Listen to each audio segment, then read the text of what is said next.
friends, welcome to my channel. So friends, on this channel we discuss the contents of law and previous year papers of judicial services and other legal exams. If you have seen my previous videos, I am discussing the UK Uttarakhand Assistant Prosecution Officer papers. So in my two previous videos, I have discussed the papers UK APO Prelims 2021 and 2016 और आज की इस video में हम discuss करने जा रहे हैं UK APO 2009 लॉ का प्रीलिम्स का एग्जाम पेपर। आई होप कि आपको मेरी जो वीडियोस हैं पसंद आ रही होंगी। अगर आप यहाँ पर पहली बार आ रहे हैं तो I would like to recommend कि आप जो है इस चैनल को जरूर सब्सक्राइब कर लीजिए, बिकॉज ये आपके लिए बड़ा ही बेनिफिशियल रहेगा। बिकॉज आपको कहीं और पेपर्स ढूंढने की ज़रूरत नहीं पड़ेगी, आपको यहीं सारे पेपर सोल्ड और डिस्कशन के साथ यही मिल जाएंगे। तो चैनल को सब्सक्राइब जरूर कीजिएगा और अगर आपको एंड में वीडियो अच्छी लगे इसको ज़रूर लाइक कीजिएगा, शेयर कीजिएगा अपने फ्रेंड्स के साथ।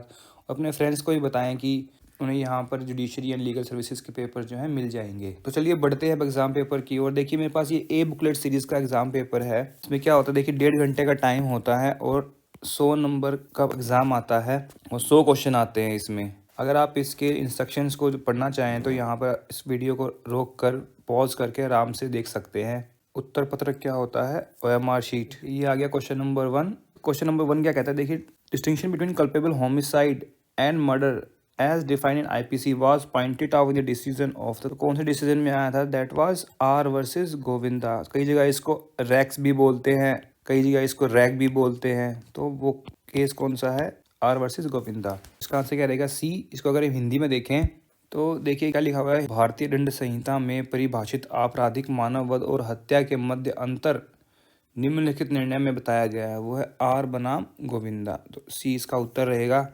अगला है question number 2, D minimus non curate lakhs का सिद्धांत भारतीय दंड संहिता के निम्नलिखित किस धारा से संबंधित है। मतलब मिनिमम हार्म अगर हुआ है तो ये इसका मतलब ये नहीं कि आप केस लेके आ जाएंगे, इसका केस फाइल कर देंगे। तो वो कहाँ पर है, वो धारा 95 में है। ठीक है, इसका उत्तर क्या रहेगा, ए। अगला क्वेश्चन देखिए, क्वेश्चन नंबर 3, भारतीय संहिता की धारा में आपराधिक मानव वध करने का प्रयत्न का उपबंध है। अब देखिए आपराधिक मानव वध, कल्पेबल होमिसाइड, ठीक है, आपराधिक मतलब कल्पेबल मानव वध होमिसाइड करने का प्रयत्न मतलब अटेम्प्ट कितने में है, वो धारा 308 में। ठीक है, तो इसका आंसर क्या रहेगा, डी। तो इंग्लिश में देख लेते हैं, डी मीन्स 95 है, फिर ये है 308, attempt to culpable homicide is. का आंसर क्या रहेगा, D. Next question is question number 4, against which of the following offence right to private defence of body does not extend to causing of death. मतलब right to private defence में death नहीं कर सकते। तो कौन सा है, rape, gratifying unnatural lust, kidnapping, causing miscarriage. तो इसका आंसर क्या रहेगा, कॉजिंग मिसकैरेज, इसमें नहीं कर सकते। राइट टू प्राइवेट डिफेंस कहाँ से कहाँ तक दिए हुए हैं, ये दिए हुए हैं आपके सेक्शन 96 से और 106 तक। इसको हिंदी में देख लेते हैं।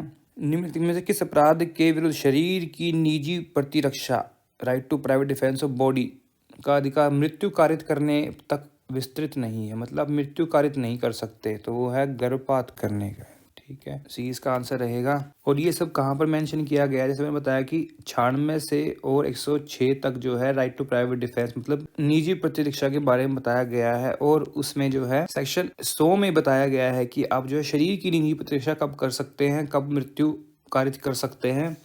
और 103 में बताया गया है कि आप अपनी संपत्ति की प्रतिरक्षा का अधिकार में मृत्यु कारित कब कर सकते हैं। ठीक है, इसका उत्तर रहेगा सी। अगला है प्रश्न 5, निम्नलिखित में से कौन विधि की उपधारणा के अधीन अपराध में अक्षम होता है। अक्षम क्या है, डोली इनकैपेक्स। देखिए अभी हमने लास्ट वीडियो में भी जो है 2016 का पेपर डिस्कस किया, वहां पर भी सेम क्वेश्चन पूछा गया था डोली इनकैपेक्स वाला। तो क्या था वो, 7 वर्ष से कम आयु का कोई बच्चा। ठीक है, और ये सेक्शन कौन सा है, ये सेक्शन है 82। इंग्लिश में भी देख लेते हैं, लिखा ना, which one of the following is presumed under law to be doli incapax to commit a crime, that is child under age of 7। अब इसमें डोली इनकैपेक्स की बात की गई है, क्या डोली कैपेक्स भी कोई होता है, yes, that is 7 to 12 years. ठीक है, डोली कैपेक्स का कंसेप्ट कहाँ आता है, दैट इज इन सेक्शन 83। ये है 82 में, ये है 83 में। इसका उत्तर है ए। आगे चलते हैं 6 पर। There are verbal exchange between husband A and wife B. A felt the wife sat on her chest with knife in his hand. On her cries, her sister and mother working nearby in the same field ran to her rescue. B snatched the knife and inflicted wound of which A died. तो B जो है wife है, उसने चाकू छीन लिया और ए पर इंजरी कर दी, घायल कर दिया, इससे ए मर गया। बी ने क्या किया? B has committed offence of murder of A, acted right of self defence. B committed offence of culpable homicide. B and her sister mother all committed offence of murder. देखिए यहाँ पर क्या है, वर्बल एक्सचेंज हो रहा है, सिर्फ हाथापाई नहीं हुई थी। और ए ने क्या किया? वाइफ को नीचे गिराया, उसके ऊपर बैठ गया। इसको हिंदी में देख लेते हैं। ठीक है ना, बीच जबानी गहमा गहमी हुई। कै ने पत्नी को पटक दिया, हाथ में एक चाकू लेकर उसके सीने पर बैठ गया। शोर मचाने उसकी बहन उस खेत में काम करी, उसे बचाने दौड़ पड़ी। कै ने चाकू छीन लिया और कै को जख्मी कर दिया, इससे उसकी मृत्यु हो गई। तो क्या उसने कोई गलत काम किया है? तो यहाँ पर उसने अपनी प्रतिरक्षा की है, तो इसका उत्तर क्या रहेगा? B. B has acted in right of self defence, right of private defence उसने एक्सरसाइज किया है यहाँ पर। ओके, तो आंसर रहेगा बी। अगला है question number 7। A is at work with proper caution with hatchet. Hatchet क्या होता है? X. The head flies of and kills a man who is standing bye. A is guilty of the offence. देखिए यहाँ लिखा ना, with proper question से काम कर रहा है और फ्लाई कर गया, तो क्या ऑफेंस होगा? क्वेश्चन में क्या है? Murder, attempt to murder, culpable homicide not amounting to murder. और ये क्या होगा? ये है no offence because this is an accident. ठीक है ना, तो इसका आंसर क्या रहेगा?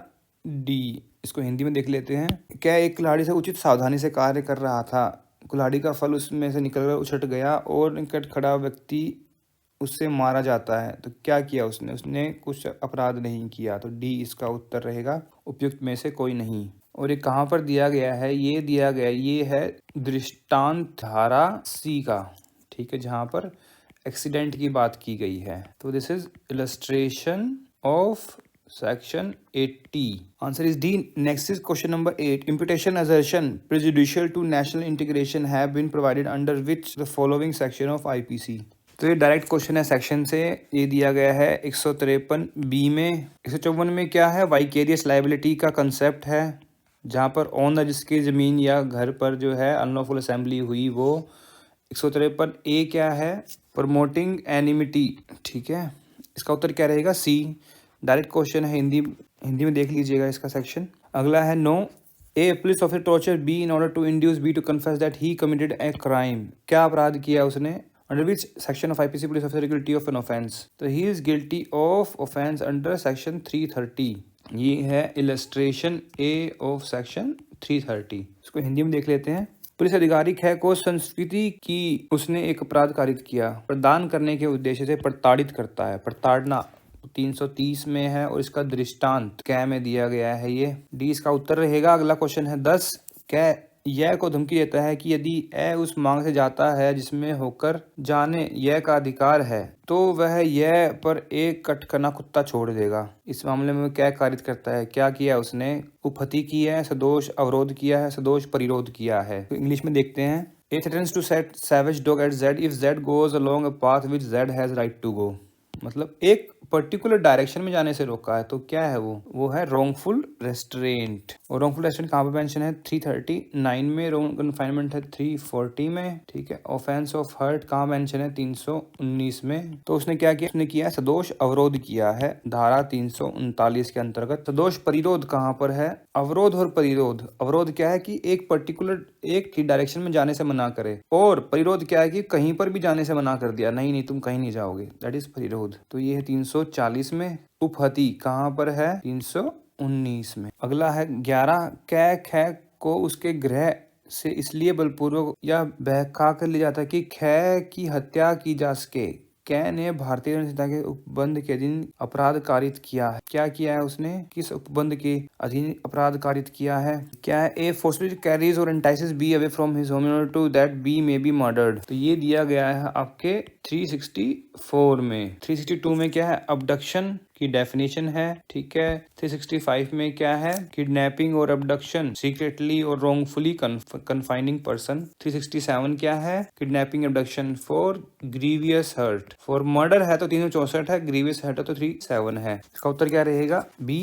Next is 12। Which of the following section of IPC related to dowry death. तो डाउरी डेथ के बारे में प्रोविजन आईपीसी में कहाँ दिया गया है? 304 बी में, दहेज हत्या। और देखिए नीचे जो 113 बी है वो भी है, बट वो कहाँ पर है? इंडियन एविडेंस एक्ट में। ठीक है ना। 304 क्या है? Charge punishment for culpable homicide. 113 A क्या है? Abetment to suicide evidence act में। ठीक है, तो 12 का उत्तर रहेगा बी, दहेज हत्या। अगला है 13, विच of the following provision of IPC forgery is defined. Forgery कहाँ पर डिफाइंड है? ये डिफाइंड है सेक्शन 463 में। So D is the answer. 460 में क्या है? All person concern in lurking house trespass और हाउस ब्रेकिंग वेयर डेथ और grievous hurt cause by one of them. मतलब हाउस ट्रेसपास या लर्किंग हाउस ट्रेसपास जो है, हाउस ब्रेकिंग करी है अगर, तो उसमें जो है डेथ कॉज कर दी एक ने।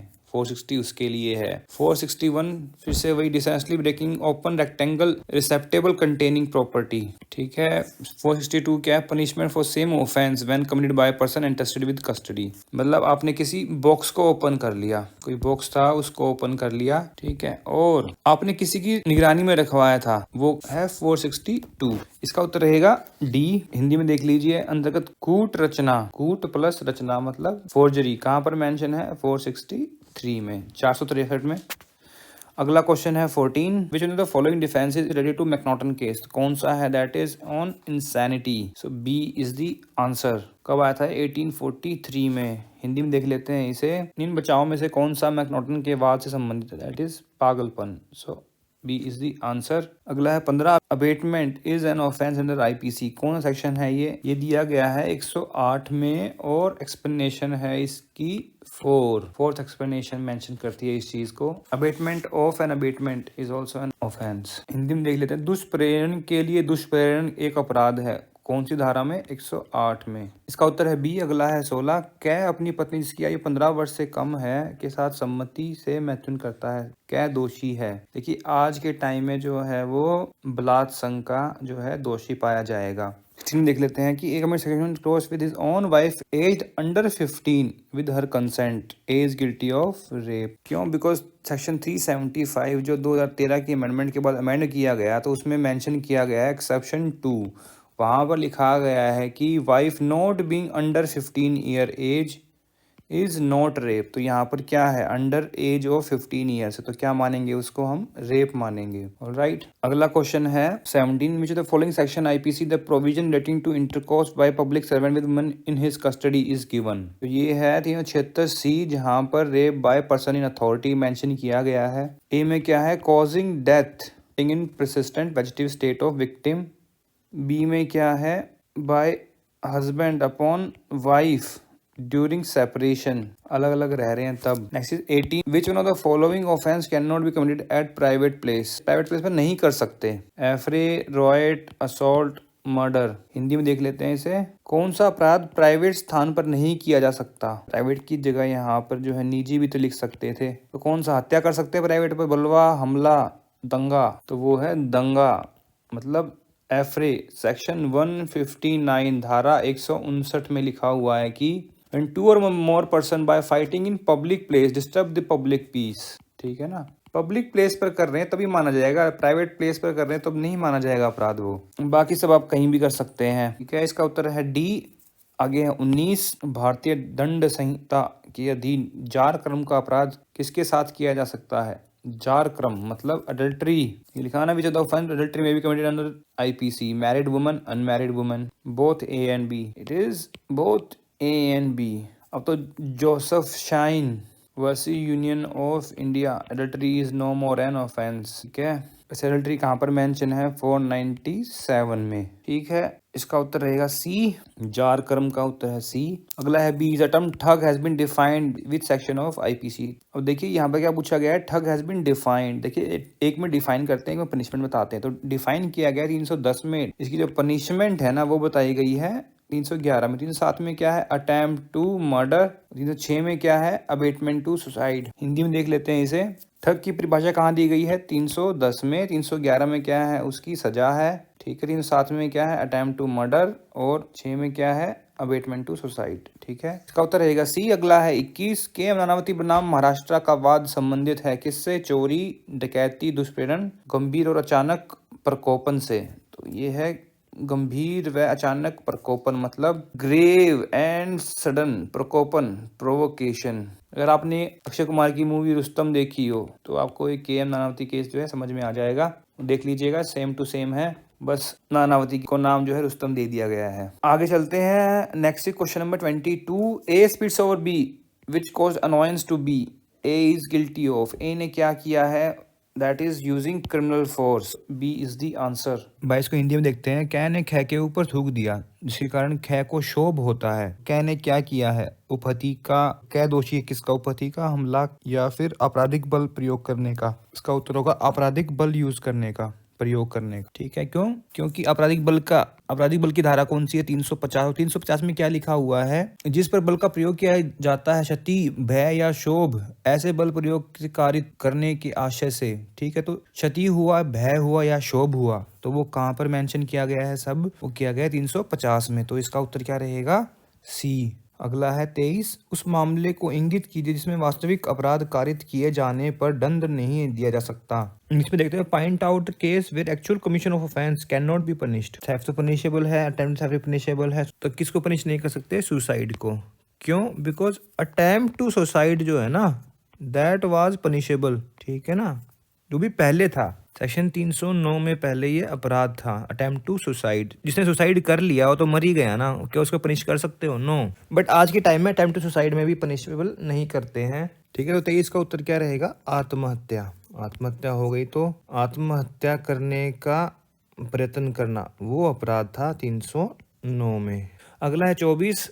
लूट में होता है, क्या होता है? चोरी और डकैती, उद्दापन डकैती, ना तो चोरी ना ही उद्दापन, या तो चोरी या उद्दापन। तो होता है या तो चोरी होती है, उद्दापन होता है, तो डी इज द आंसर। लूट की परिभाषा कहाँ दी गई है? 390 में वहीं पर लिखा गया है, या तो चोरी होगी या उद्दापन होगा। उद्दापन क्या होता है? एक्सटोर्शन। हिंदी में ना समझ में आए तो इसको इंग्लिश में देख लीजिए, एक्सटोर्शन है। देखिए सेक्शन 390 में लिखा हुआ है, इज आइदर थेफ्ट और एक्सटोर्शन। अगला है question number 25। Which of the following section IPC the principle of joint criminal liability is applicable. Joint criminal liability कहाँ पर मेंशन की गई है? ये मेंशन की गई है आपके सेक्शन 34 में। हिंदी में देख लेते हैं इसको। किस धारा के अंतर्गत संयुक्त आपराधिक दायित्व का सिद्धांत लागू होता है? तो वो है 34। सी इज द आंसर। केस कौन सा आता है? बृंदर कुमार घोष वर्सेस एम्परर। अगला है 26।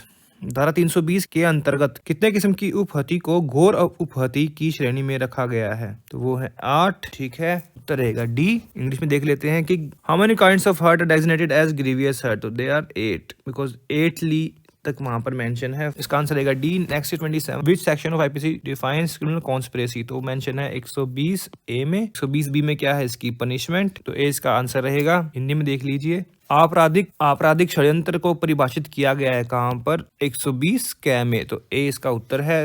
120 कै में क्या है? इसकी सजा है।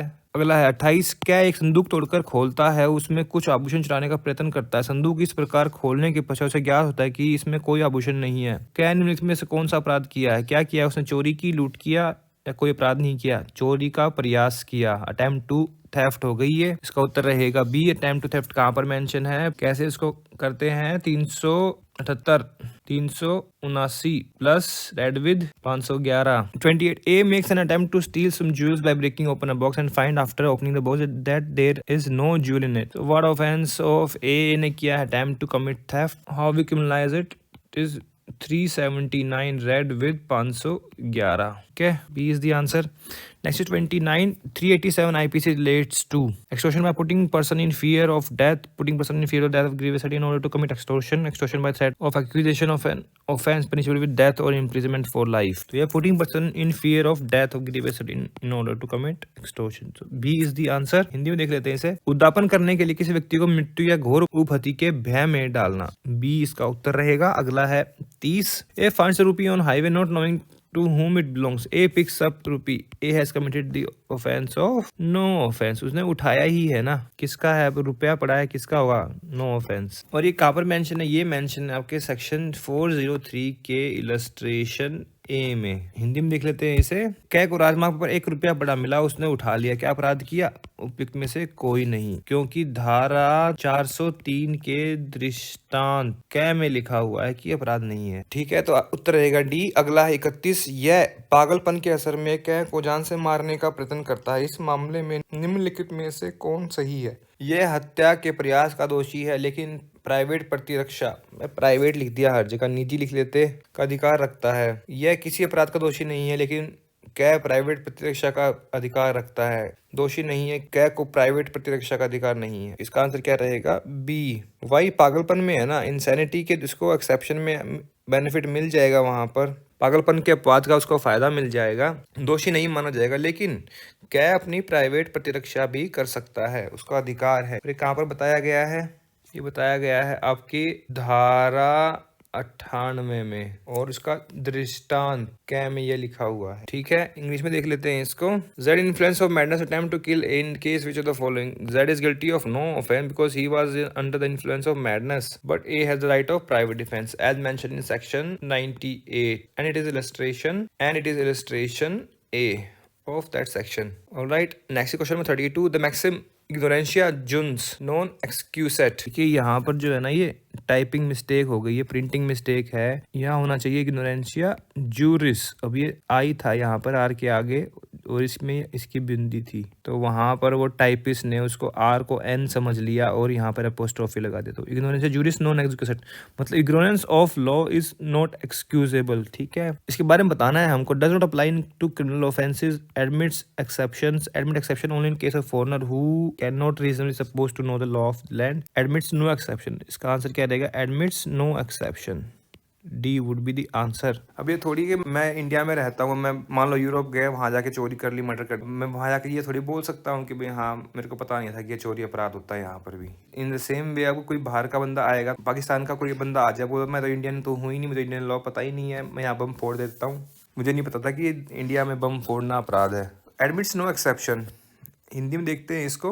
विधि की अनभिज्ञता प्रति हेतु नहीं है, सूत्र कोई अपवाद ग्रहण नहीं करता। डी इसका उत्तर रहेगा। अगला है 33, निम्नलिखित में से कौन अपूर्ण अपराध नहीं है। अपूर्ण अपराध मतलब inchoate offence, which of the is not an inchoate crime. कौन सा नहीं है, इनकोएट का मतलब क्या होता है, अपूर्ण, मतलब पूर्ण अपराध नहीं है। कौन सा नहीं है, किडनैपिंग। सो बिकॉज किडनैपिंग जो है दैट इज एन ऑफेंस। देखिए पनिशमेंट तो अबेटमेंट, कॉन्स्पिरेसी और अटेम्प्ट में मिलती है, but there are 3 type of inchoate crimes: attempt, solicitation and conspiracy. So these are called as inchoate crimes. Hindi में अगर देखें 3 प्रकार के अपूर्ण अपराध होते हैं। कौन कौन से, पर्यटन, दुष्प्रेरण और षड्यंत्र। पनिशमेंट तो सब में ही होती है, सजा सब में ही होती है। ठीक है, तो पूर्ण अपराध कौन सा हुआ फिर, व्यापरण, kidnapping is the answer. D is the answer. अगला है 34, क्या एक विद्यालय का अध्यापक अनुशासन लागू करने के लिए एक विद्यार्थी जिसकी आयु लगभग 11 वर्ष है को मामूली सजा देता है। इस मामले में क्या धारा 89 के अधीन बचाव का दावा कर सकता है, साधारण उपहति कारित करने का दोषी है, आपराधिक बल प्रयोग का दोषी है, 88 के अधीन बचाव का दावा कर सकता है। देखते हैं इसको इंग्लिश में। School teacher for the purpose of enforcing discipline inflicts moderate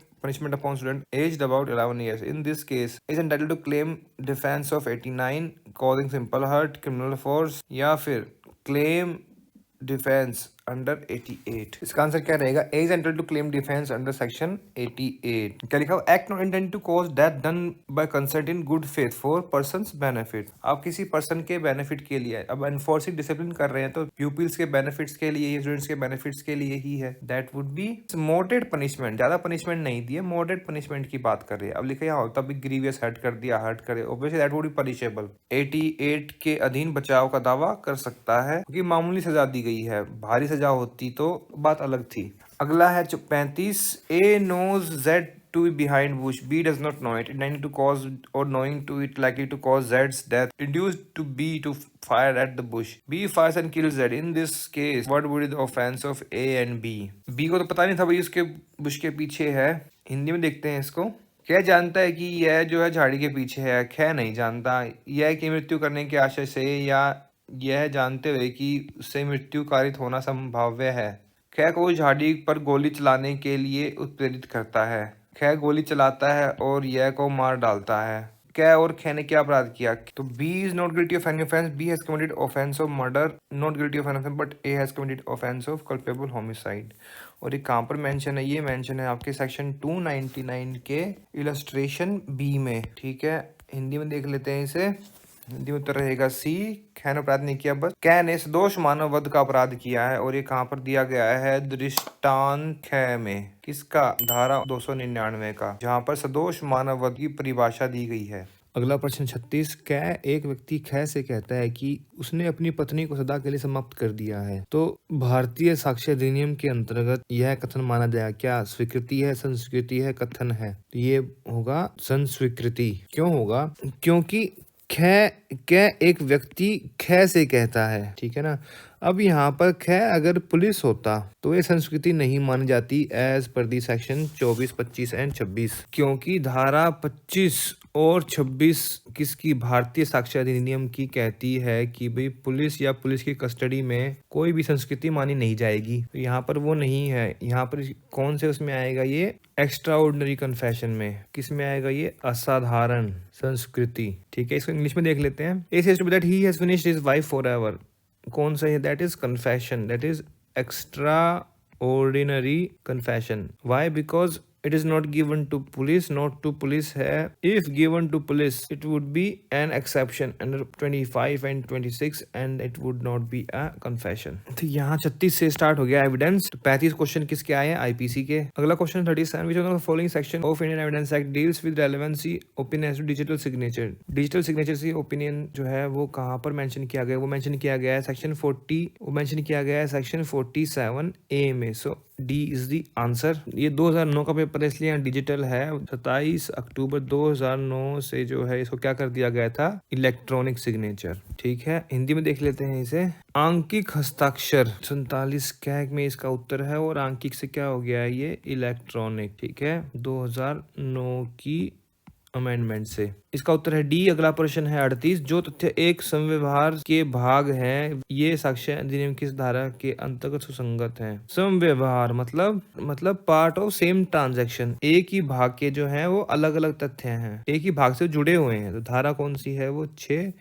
और क्या बोलते हैं इसको? रेस जेस्टे। हिंदी में भी अगर आपने 2016 का पेपर देखा है ये एपीओ वाला, तो उसमें लिखा हुआ है वहां पर रेस जेस्टे, पूछा भी हुआ है प्रश्न। इंग्लिश में देख लेते हैं इसको। Facts which form a part of same transaction are element under section 6 as res जेस्टे।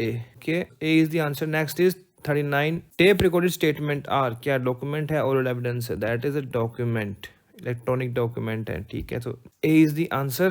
देखिए हिंदी में देख लेते हैं कि क्या है? वो दस्तावेजी साक्ष्य है, तो ए उसका उत्तर रहेगा। आगे है 40, साक्ष्य अधिनियम किस धारा में पुलिस अभिरक्षा में किसी व्यक्ति द्वारा अपराध की संस्कृति उसके विरुद्ध साबित नहीं किया जा सकता? तो देखिए बताया था ना मैंने अभी, पुलिस अभिरक्षा मतलब पुलिस कस्टडी में है। तो 26 इज दी आंसर। तो इसका उत्तर क्या रहेगा? 26।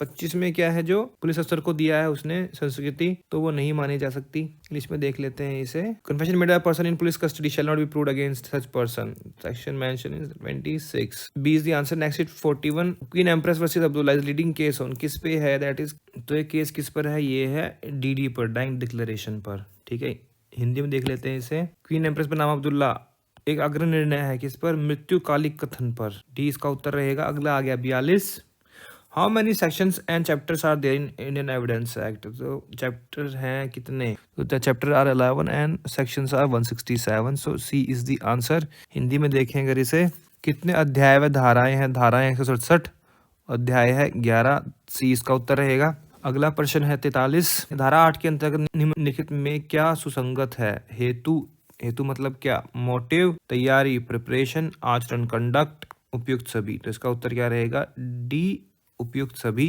इंग्लिश में देख लीजिए, motive, preparation, conduct, all of the above. D is the answer. Next is 44, admissibility of electronic record is prescribed under कितने में है? That is mention in section 65B। आप सोच रहे हैं 65A में भी तो लिखा हुआ है। देखिए 65A में ना वहाँ लिखा हुआ है special provisions evidence relating to electronic record. ठीक है, एडमिसिबिलिटी की बात कहाँ की है? 65B में।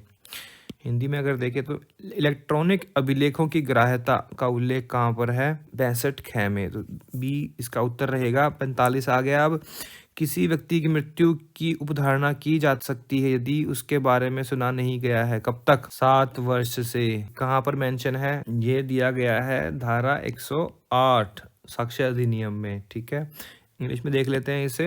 डेथ में be presumed if it is proved that one has not been heard for 7 years। Mention in section 108 presumption of death की बात की गई है वहां पर। Next is 46 the question is whether a certain document was written by A in this case which of the following is or are element. Another document is produced which is written by A. The opinion of expert question whether two documents written by A. Opinion of expert question whether two documents were written by different persons both B and C. तो इसका उत्तर क्या रहेगा? B and C. वो क्यों रहेगा कि भाई एक्सपर्ट ओपिनियन देगा ना, भाई दो डॉक्यूमेंट है, क्या ए नहीं लिखे हैं या फिर अलग अलग के हैं, तो दोनों आ जाएंगे ना उसमें। अब यहाँ पर क्वेश्चन ये है कि सर्टेन डॉक्यूमेंट रिटन बाय ए, जब उसकी राइटिंग पहले ही वो कंटेस्ट में है तो जो दूसरा डॉक्यूमेंट लेके आएंगे तो उसकी राइटिंग होगी, तो कैसे बताएंगे वो ए की ही राइटिंग है? का आंसर क्या रहेगा? डी। हिंदी में देखते हैं। प्रश्न यह है कि क्या अमुक दस्तावेज क्या द्वारा लिखी गई है? अमुक मतलब सर्टेन। कौन सुसंगत है इसमें? वैज्ञानिकों की राय, दोनों दस्तावेज एक ही व्यक्ति के या विभिन्न व्यक्तियों के? दोनों, बी और सी। इसका डी इसका उत्तर रहेगा। अगला 47 कौन सी धारा यह उत्पन्न करती है साक्ष्य के अनुचित ग्रहण या अग्रहण का आधार कोई नवीन विचारण नहीं होगा? ये दिया गया है 167 में। सी इसका उत्तर रहेगा। इंग्लिश में देख लेते हैं। Provision that there shall be no trial on the ground of improper admission rejection of evidence, so it is mentioned in 167। Chapter कौन सा है? चैप्टर है 11। ये भी पूछ लेते हैं कभी कभी। इसका आंसर क्या रहेगा? C. Next 48 evidence of accomplice is relevant कहाँ पर है? ये मेंशन है 133 में। A is the answer. Hindi में देख लेते हैं। एक सह अपराधी का साक्ष्य सुसंगत है कहाँ पर? धारा 133 में। ए इसका उत्तर रहेगा।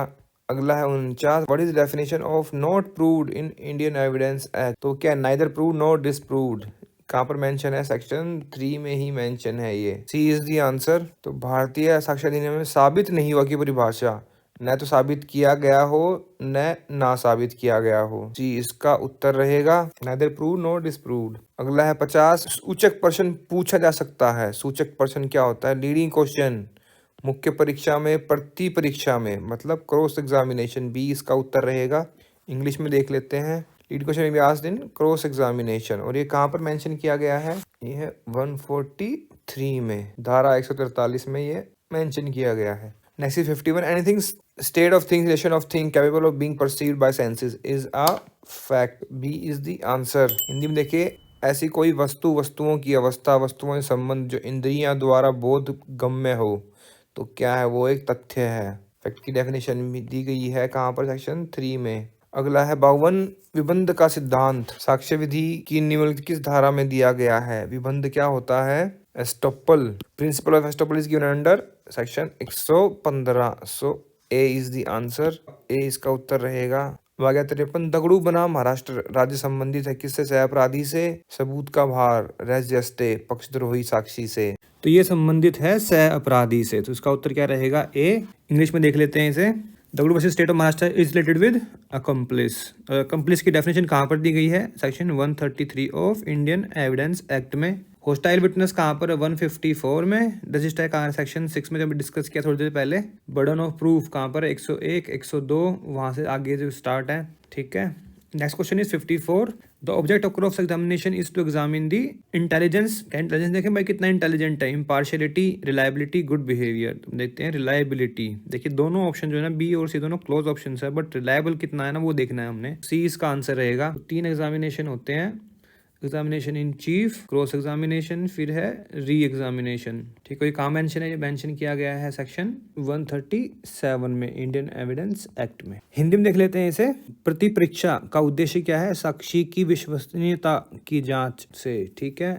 और दिया कहाँ हुआ है? दिया हुआ है धारा 137 में, जहाँ पर 3 एग्जामिनेशन लिखे हुए हैं, 3 परीक्षा लिखी हुई हैं। मुख्य परीक्षा, फिर प्रति परीक्षा और फिर पुनः परीक्षा। इसका उत्तर है सी। अगला है 55 मृत्युकालिक घोषणा का प्रावधान भारतीय साक्ष्य अधिनियम की किस धारा में दिया गया? वो दिया गया धारा 32(1) में। धारा 131 में क्या दिया गया है?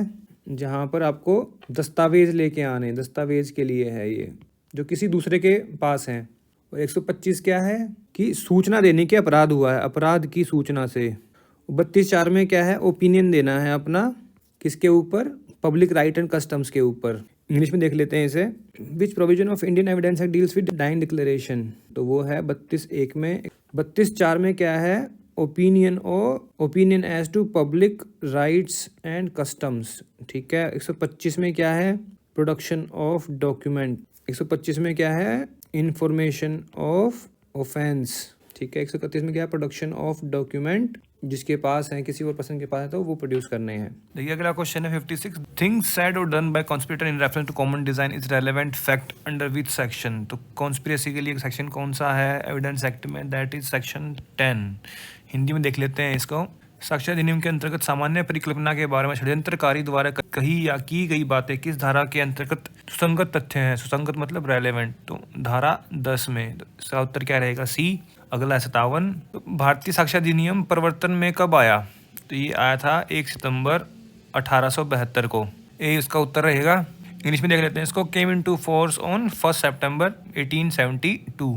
ए इसका उत्तर रहेगा 1 सितंबर 1872 से ये जो है लागू हुआ था। Next is 58, which of the following is leading case on entries in books of accounts when relevant. तो केस कौन सा था ये, आर वर्सेस गोविंदा तो हम कर चुके हैं। नो, ये था किस पर, difference between culpable homicide and murder पे, ये है डीडी पर, and confession, DD plus confession. Moti Singh case अलग है, ये केस था एलके अडवाणी वर्सेस सीबीआई। तो इसका आंसर क्या रहेगा, डी। हिंदी में देख लेते हैं इसे।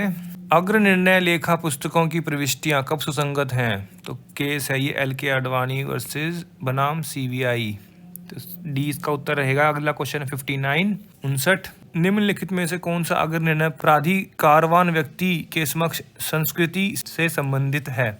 देखिए रमेशचंद्र मेहता केस है सेक्शन 25 पर। प्यारेलाल भार्गव स्टेट ऑफ राजस्थान है सेक्शन 24 पर। क्वीन एम्प्रेस वर्सेस बाबूलाल है admission obtained by police officer. तो इसका सही आंसर क्या रहेगा, इसका आंसर है A, Ramesh Chandra Mehta versus state of West Bengal. Hindi में यहाँ पर भी लगा लीजिए रमेश चंद्र मेहता, ए इसका उत्तर रहेगा। अगला है 60, निम्नलिखित में कौन सा अपराधी नहीं है। पाक्ष ट्रैप साक्षी, तो होता ही हत्या का प्रत्यक्षदर्शी साक्षी। एक लड़की जिसका बलात्कार हुआ है, उपयुक्त सभी। इसका उत्तर रहेगा उपयुक्त सभी, ऑल ऑफ दी अबव। तो इसको इंग्लिश में देख लेते हैं अभी। Who is not an accomplice, इसका आंसर क्या रहेगा, all of the above, they all are not accomplice. Not पूछा हुआ है यहाँ पर, so D is the answer. Next question number 61, under which of the following section CrPC एक police officer can arrest person without an order of magistrate without warrant. Section कौन सा है, that is section 41, D is the answer. Hindi में देख लेते हैं इसको। अब आगे दंड प्रक्रिया संहिता, मतलब सीआरपीसी यहाँ से स्टार्ट हो गया 61 से। निम्न धारा में से किस धारा के अधीन पुलिस अधिकारी मजिस्ट्रेट के आदेश के बिना और वारंट के बिना किसी व्यक्ति को गिरफ्तार कर सकता है, वो है धारा 41। तो डी इसका उत्तर रहेगा। और अरेस्ट ऑफ पर्सन, गिरफ्तार व्यक्ति की गिरफ्तारी कौन से अध्याय में दिया हुआ है, वो है अध्याय 5, ठीक है, चैप्टर 5 में दिया गया है। नेक्स्ट क्वेश्चन नंबर 62, निम्न धारा में से किस धारा के अधीन एक अभियुक्त व्यक्ति स्वयं सक्षम साक्षी हो सकता है। अब इसको अगर इंग्लिश में बोले तो an accused person can be a competent witness, so that is section 315। इसका आंसर क्या रहेगा, ए पे उत्तर लगा लीजिए। अगला है 63, which one of the following section of CrPC provides that no statement made by any person to a police officer in course of investigation shall if reduce in writing be sign by the person making it.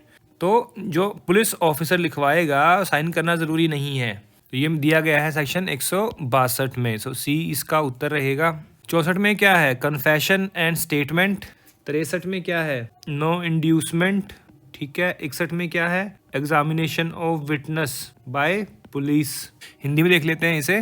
तो किस धारा के अधीन यह उपबंध किया गया है कि किसी व्यक्ति द्वारा किसी पुलिस अधिकारी के अन्वेषण के दौरान किया गया कोई कथन यदि लेखबद्ध किया गया है तो कथन करने वाले व्यक्ति द्वारा हस्ताक्षरित नहीं किया जाएगा, तो धारा 162 में है, सी इसका उत्तर रहेगा। अगला है 64, किस धारा के अधीन किसी जमाव को तितर बितर करने के लिए सशस्त्र बल का प्रयोग किया जा सकता है ताकि लोक सुरक्षा बनाया रखा जाए, तो वो है धारा 130 में, ठीक है।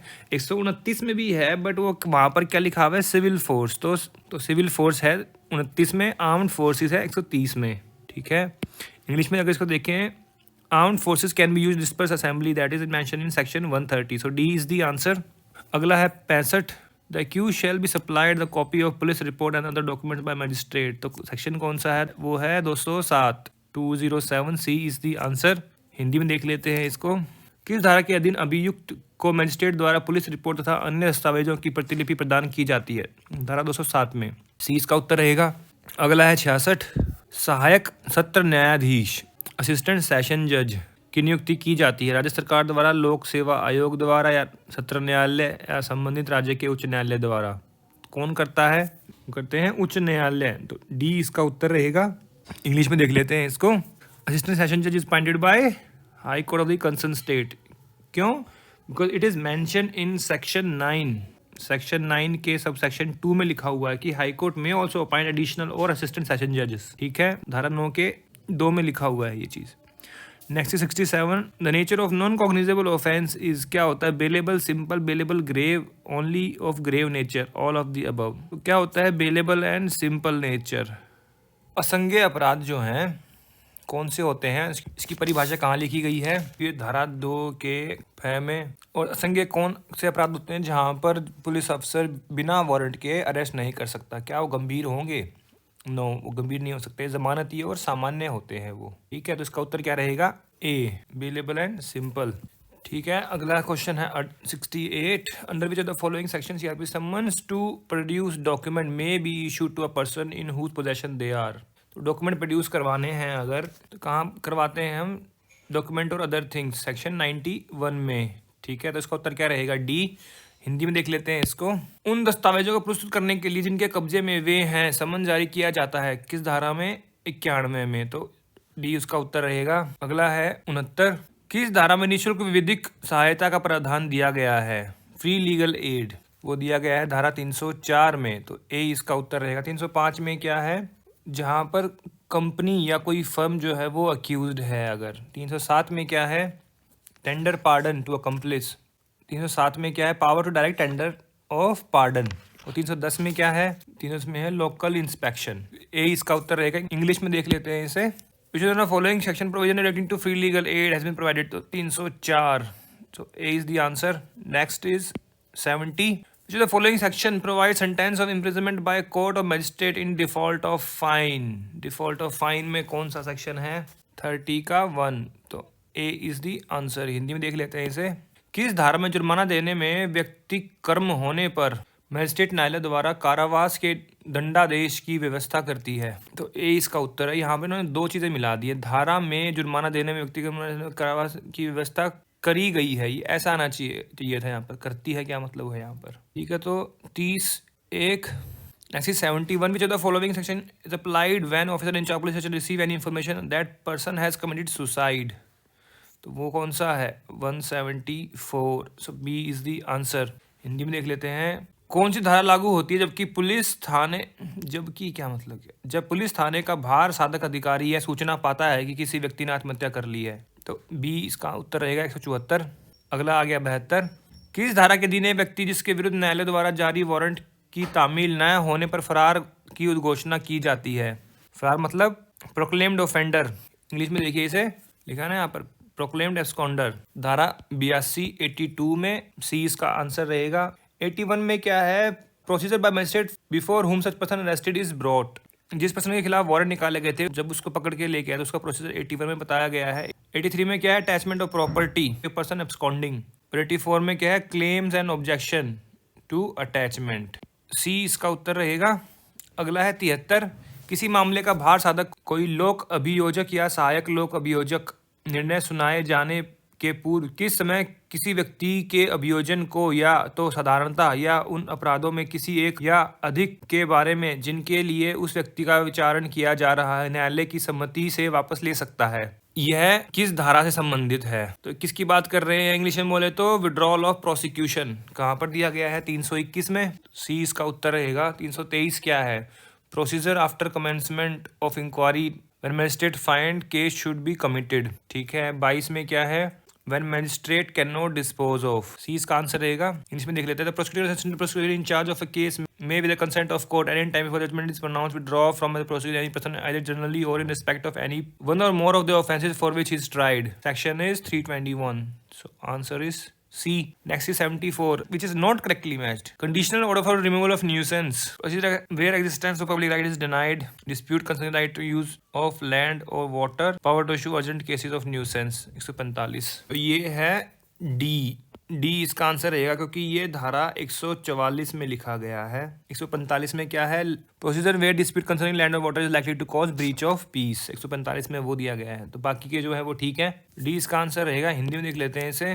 तो न्यूसेंस या आशंकित खतरे के अर्जेंट मामले के आदेश जारी करने की शक्ति कहाँ पर दी गई है? धारा 144 में ही दी गई है। डी इसका उत्तर रहेगा। अगला है 75। कौन सी धारा यह उपबंधित करती है कि किसी व्यक्ति को जो एक बार दोष सिद्ध या अथवा दोष मुक्त हो चुका है उस अपराध पर दोबारा विचारित नहीं किया जा सकता? वो धारा 300 है। सी इसका उत्तर रहेगा। इंग्लिश में देख लेते हैं इसे। Which section provides that the person once convicted or acquitted cannot be tried again for the same offense? That is section 300. C is the answer. उसमें और इसको जो मैक्सिम आती है कौन सी आती है? वो ऑट्रोफोएस एक्विट एंड ऑट्रोफोएस कॉन्विक्ट। ये भी पूछ लेते हैं कि ये मैक्सिम कौन से सेक्शन से संबंधित है, तो वो भी ध्यान रखिएगा आप। Next is 76। Which of the following section provide for joint trial of several offences? तो ये है section 223। D is the answer. 221 में क्या है? डाउटफुल चार्ज के लिए है, जो डाउटफुल है अगर, ठीक है। 222 क्या है? माइनर ऑफेंस अगर निकलता है उस ऑफेंस के लिए चार्ज किया गया है। 224 क्या है? Withdrawal of remaining charges. Hindi में देख लेते हैं इसे। कौन सी धारा कई व्यक्तियों के संयुक्त विचारण को प्रावधानित करती है? तो वो धारा है 223। तो डी इसका उत्तर रहेगा। अगला है 77। कौन सी धारा सहायक लोक अभियोजक की नियुक्ति से संबंधित है? अब ये धारा तो पता होनी चाहिए, अगर ये नहीं पता तो कुछ भी नहीं पता। तो रहेगा धारा 25। 24 में क्या है? लोक अभियोजक। सहायक है 25 में, लोक अभियोजक है 24 में। इसका उत्तर डी रहेगा। 25 is appointment of assistant public prosecutor. 24 में क्या है? PP, public prosecutor. Next is 78। Which of the following offences tribal summarily? Wrongful restraint, abduction, mischief. Offense not punishable with death, imprisonment of life for a term exceeding 2 years. इसका answer रहेगा D. Not exceeding 2 year वाले जो है उनको summary try कर सकते हैं। और ये कहाँ पर लिखा हुआ है? समरी ट्रायल स्टार्ट होती है चैप्टर 21 में, सेक्शन 260 से 265 तक दिया गया है। और ये मेंशन है आपके सेक्शन 260 के ऑफेंसेस दिए गए हैं वहां पर, ये तो फर्स्ट पॉइंट में लिखा गया है। हिंदी में देख लेते हैं इसको। कौन सा अपराध संक्षिप्त रूप से विचारणीय है? समरी ट्रायल की बात कर रहे हैं तो वे अपराध जिनमें 2 साल से कम का जो है कारावास है उनको आप संक्षिप्त रूप में विचार कर सकते हैं, ठीक है। धारा है 260 से 265, 260 में ही लिखा हुआ है। अगला है 79। किस धारा में उच्च न्यायालय की पुनरीक्षण शक्ति बताई गई है? पुनरीक्षण क्या होता है? रिवीजन की पावर दी गई 403 में। तो डी इसका उत्तर रहेगा। इंग्लिश में देख लेते हैं इसको।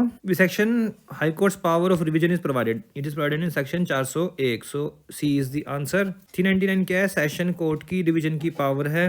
400 क्या है? पावर ऑफ एडिशनल सेशन जज। और 403 क्या है? 403 है option of court to hear parties. अगला है 80। किस धारा में उच्च न्यायालय की अंतर्निहित शक्तियों का प्रयोग किया जा सकता है? वो है 482। Inherent powers of high court की बात कर रहे हैं यहाँ पर। ए इसका आंसर रहेगा। इंग्लिश में देख लेते हैं इसको। Which section inherent power can be exercised by high court? That is 482। So A is the answer. Next is 81। Under which of the following section provides issue a commission for the examination of president vice president of India as a witness? तो वो दिया गया है section 284 में। 284 के sub section 1 के proviso में ही mention किया गया है ये। हिंदी में देख लेते हैं इसको। किस धारा के अंदर भारत के राष्ट्रपति या उपराष्ट्रपति का साक्षी रूप में परीक्षण करने के लिए कमीशन जारी करने का प्रावधान दिया गया है? वो है धारा 284। 20 का उत्तर रहेगा। अगला है 82। The following section is related to prosecution of offence against marriage? तो वो है 198। ए इसका आंसर रहेगा। हिंदी में देख लेते हैं इसको। दंड प्रक्रिया संहिता में निम्न कौन सी धारा विवाह के विरुद्ध अपराध के अभियोजन से संबंधित है? तो वो है धारा 198। उत्तर रहेगा ए। अगला है 83। कौन सी धारा दुभाषीय सत्यनिष्ठ ठीक से भाषांतर करने के लिए आबद्ध है, संबंधित है? तो वो है 282। 272 में क्या है? भाषा किसकी? कोर्ट की। 280 में क्या है? गवाह के ऊपर जो रिमार्क करते हैं वो डिमिनर जिसको बोलते हैं, ठीक है। 284 में क्या है? कब हम साक्ष्य के लिए कमीशन भेज सकते हैं और उसके आने की जरूरत नहीं है। इंग्लिश में देख लेते हैं इसे। 83 which of the following section is related to interpreter is bound to interpret truthfully? तो that is 282। 272 क्या है? Language of the court. 280 क्या है? Remark on demeanour of witness. 284 क्या है? When attendance can be dispense with and commission issued. Next is 84। The object of investigation is क्या है? To collect evidence against the accused. And investigation की definition कहाँ पर दी गई है? ये दी गई है सेक्शन 2। हिंदी में देख लेते हैं इसको। दंड प्रक्रिया के अंतर्गत अन्वेषण का उद्देश्य क्या है? दोषी के विरुद्ध साक्ष्य एकत्रित करना। और ये कहाँ पर दिया गया है? दिया गया धारा 2 के जय में। अगला है 85। दंड प्रक्रिया के अंतर्गत निर्देश किया जा सकता है उच्च न्यायालय को। और धारा कौन सी रहेगी ये?